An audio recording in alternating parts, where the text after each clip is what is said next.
네, 첫 번째가 조금 무거운 이슈여서 두 번째는 좀 말랑말랑한 이슈로 준비를 해봤는데요. 자료 영상을 좀 같이 보시겠습니다.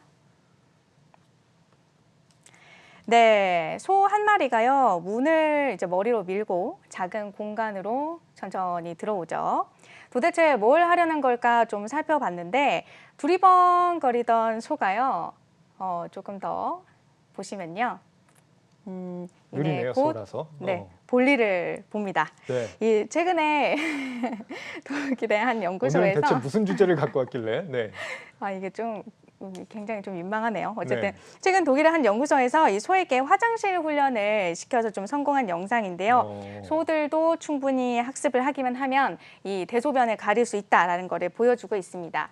소의 배설물이 지구 온난화의 주범이다 보니까 이러한 연구를 좀 진행한 것으로 알려지고 있는데요. 이렇게 지구 온난화를 조금이라도 막기 위한 세계 각국의 노력이 현재까지 좀 진행 중이죠. 그래서 두 번째는 바로 이러한 글로벌 움직임에서 좀 투자 포인트를 찾아보는 시간으로 좀 준비를 해봤습니다. 네. 소의 움직임이 아니고 글로벌 움직임. 네. 소의 이야기는 그냥 잠깐 주의를 환기시키는 내용이었던 네. 걸로. 이 지구 온난화를 막기 위한 노력을 투자로 연결한다 이런 거죠. 어떤 방식입니까?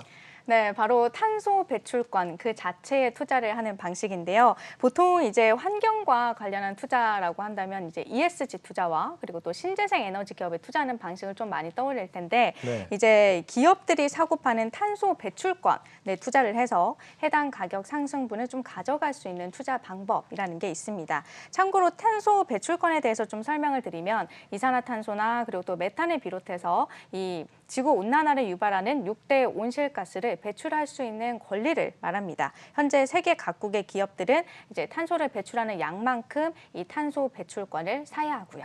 배출권은 보통 이제 기업들이 서로 사고 파는 그런 걸로 알았는데 개인도 사고 팔 수 있나 봅니다. 네. 탄소 배출권 가격 사실 요즘에 좀 많이 올랐다면서요? 네, 맞습니다. 탄소 배출권 같은 경우에는 유엔 기후 변화 협약에서 이제 각 국가에다가 발급을 하고 또 이제 그 국가가 기업에게 할당을 하고 있는데요. 거래는 각 국가별로 그 안에서 이제 이루어지고 있기 때문에 나라마다 가격이 조금씩 다릅니다.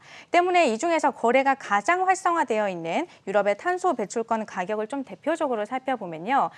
이제 자료가 곧 나갈 텐데 2008년부터 현재까지 약 15년간의 가격 추이가 나오고 있죠. 빨간색 동그라미 친 부분이 이제 2017년인데 이때만 하더라도 이제 탄소 배출권 가격이 톤당 4에서 5유로에 불과했는데 지금 이제 숫자를 좀 자세히 좀 보시면 60유로를 이미 넘어섰습니다. 우리 돈으로 환산하면 현재 톤당 8만 원 수준입니다. 한 2018년 정도부터 좀 급격하게 가격이 올라가는 것 같네요. 네, 맞습니다. 사실 그 전까지는 좀 환경에 대해서 세계 각국이 좀 그다지 관심이 크지 않았기 때문에 탄소 배출권에 대한 수요도 크게 높지가 않았습니다. 하지만 좀 분위기가 많이 바뀌었죠. 그리고 특히 최근에는 이제 풍력 발전소 가동 중단 때문에 유럽 탄소 배출권 가격이 사상 최고 수준으로 좀 치솟고 있는 상황인데요. 현재 유럽 북해 지역에서는 수주일 동안 바람이 좀 세게 불지 않은 탓에 풍력 발전소들이 거의 멈춰서 있습니다. 때문에 부랴부랴 천연가스나 또 석탄 화력 발전소를 재가동 중인 상황인데요. 이로 인해서 탄소 배출권 수요가 크게 늘면서 가격이 크게 오르고 있는 상황입니다.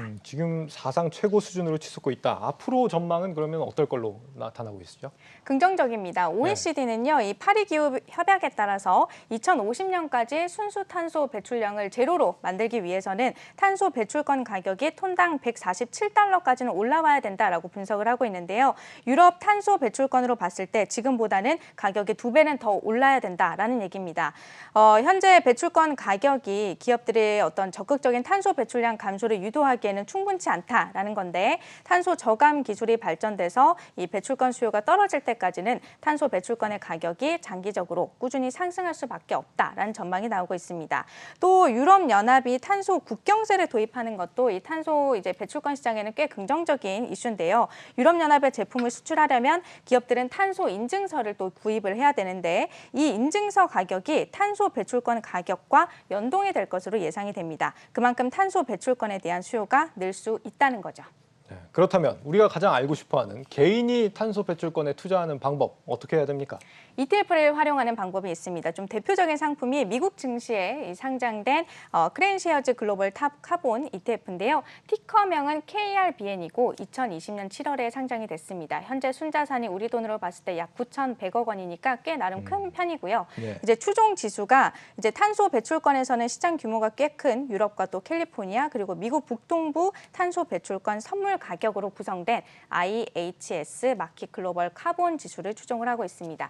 운용 보수는 이제 연 0.79%로 일반 해외 ETF의 어떤 보수와 비교했을 때는 꽤 높은 편이긴 한데 어쨌든 그런 상황이고 배당은 따로 없습니다. 네, 미국 증시에 상장된 ETF KRBN에 투자하는 방법이 있고 우리나라에서 투자할 수 있는 상품은 없나요?